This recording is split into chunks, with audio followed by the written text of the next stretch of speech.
èmi ọmọ yín àbúrò yín olólùfẹ́ yín Tóyìn Adégbọlá, the one and only international aṣẹ́wó running NAFDAC number all over the world, international one.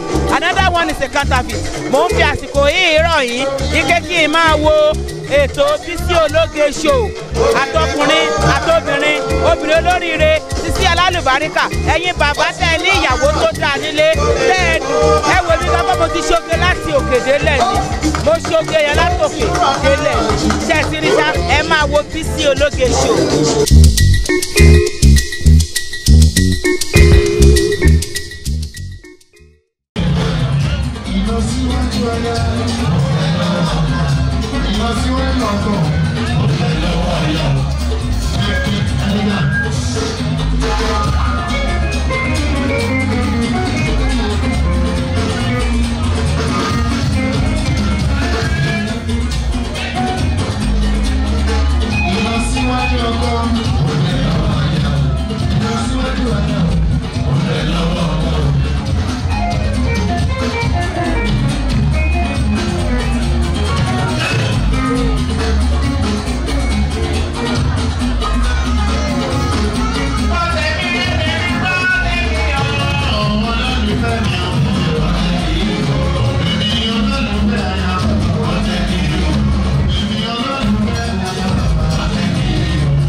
Please don't forget to click on subscribe button. Kindly comment and share. We drop new videos daily. Thank you. God bless you.